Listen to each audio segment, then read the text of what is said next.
சீரியல்களின் full எபிசோடுகளை Sun டிவியில் ஒளிபரப்பான உடனே எக்ஸ்க்ளூசிவாக சன் நெக்ஸ்டில் மட்டும் ஃப்ரீயா பாருங்கள். எனக்கா நீ எப்பதான் பேசுவானோ? என்ன பேசுற கார்த்திக்? இங்கே இவனுக்காக பேசுற, கம்பெனில சுந்தரிக்காக பேசுற, வீட்டுக்கு போனா அங்கேயும் சுந்தரிக்காக அம்மாக்காக பேசுவ. இப்படி யார் யாருக்காகவோ சப்போர்ட் பண்ணிலாம் பேசுற. இன்னும் தெருவுல போறவன் வரவன் மட்டும் தான் மிச்சம். இன்னும் கொஞ்ச நாள் போனா அவங்களுக்கும் சப்போர்ட் பண்ணி பேசு. ஆக மொத்தம் என்னை விட மத்த எல்லாரும் முக்கியம். நான் தான் உனக்கு தேவையே இல்லாதவன் இல்ல, எல்லாத்துக்கும் எதிரா இருக்கிற எதிராளி. எனக்கு மட்டும் நீ சப்போர்ட் பண்ணி பேசவே கூடாது இல்ல, என்ன அப்போஸ் பண்ணிட்டே இருக்கணும். அப்படித்தானே? பாருங்க கார்த்திக், உங்க பிரச்சனை எனக்கு தெரியாதுன்னு நினைக்காதீங்க. எனக்கு எல்லாமே தெரியும். என்ன சிவா? கார்த்திக், எல்லாம் உங்களால தான். நான் அனுவ தங்கச்சின்னு சொல்ற மாதிரி நீங்க சுந்தரிய தங்கச்சின்னு சொல்லுவீங்களா?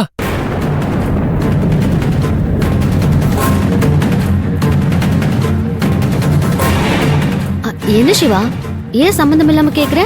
அதெல்லாம் அவன் சொல்லுவான். அவனுக்கு என்ன பிரச்சனை? நான் ஏன் சொல்லணும்? ஏன் நீ சொல்ல மாட்டியா? எப்படி சொல்லுவார் சாரு?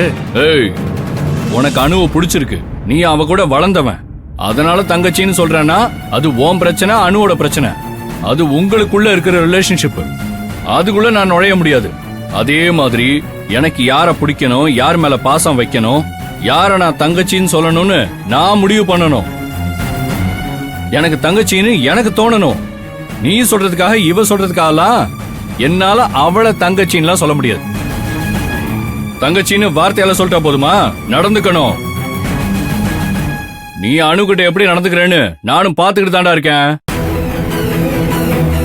ஏய், என்ன பேசிட்டு இருக்க கார்த்திக்? பார், டாக்டர்னா ஒழுங்கா ஃபீஸ வாங்கிக்கிட்டு என்னன்னு சொல்றதோட மட்டும் நிறுத்திக்கணும். கார்த்திக், நீங்க என்னமோ பண்ணுங்க, எனக்கு எங்கேயுமே எந்த மரியாதையும் இல்ல. வீட்லயும் எனக்கு மரியாதை கிடையாது, ஆபீஸ்லயும் கிடையாது, எங்கேயும் கிடையாது, எங்கேயுமே கிடையாது. போங்க.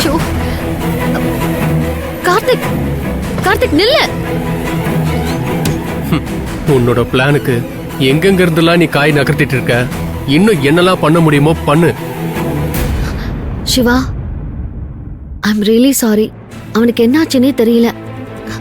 டெலிவரிக்கு கேரளா போகணும்னு சொன்ன உடனே மம்மி நோன்னு சொன்னாங்களா, இப்ப நீயும் நோன்னு சொன்னியா, அதான் கொஞ்சம் ஓவரா டிஸ்டர்ப் ஆயிட்டான். எல்லாருமே நோதான் சொல்லுவாங்க அனு. உன்னோட உடம்பு அப்படி இருக்கு, இப்ப அதான முக்கியம்.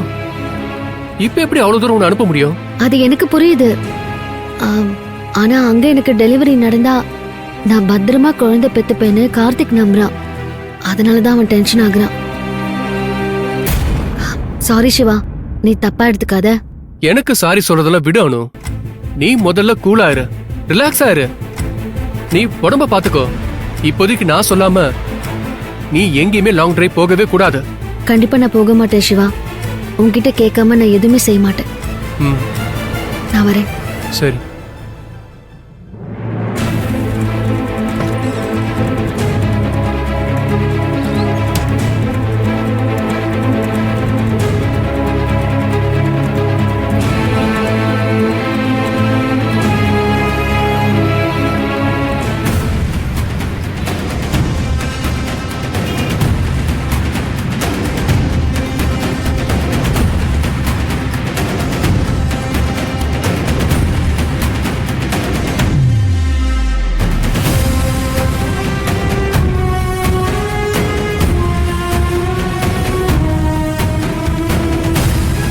கார்த்திக், உனக்கு என்ன பைத்தியம் ஏதாவது பிடிச்சிருக்கா? ஏன்டா இப்படி நடந்துக்கிற? யார பார்த்து என்ன கேக்குற? அவன் என்ன பார்த்து என்ன கேட்டான்? அப்படி என்ன அவன் தப்பா கேட்டான்?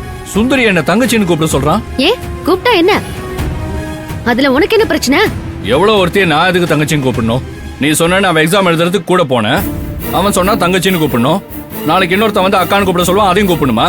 என்ன நினைச்சிட்டு இருக்க?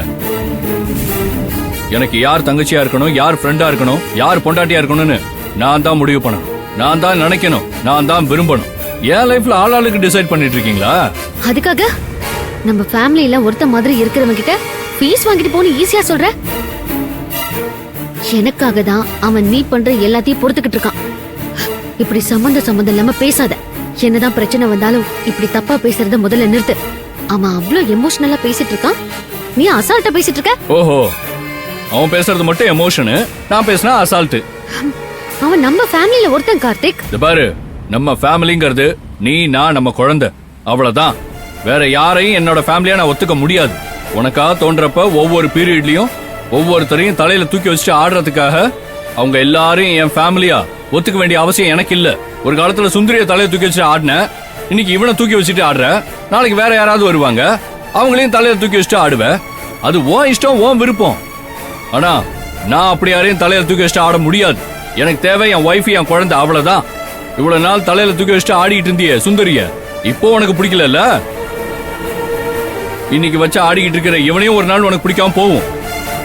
அப்ப தெரியும் நான் என்ன சொன்னேன்னு. அது வரைக்கும் நான் சொல்ற எதுவும் மண்டல ஏறவே ஏறாது. இங்க பாரு, நீ யார வேணா என்ன வேணாலும் சொல்லு, நான் கேக்குறேன். ஆனா சிவாவை பத்தி மட்டும் பேசாத. சுந்தரி மாதிரி அவன் துரோகி கிடையாது. முதல்ல நீ வண்டி எடு.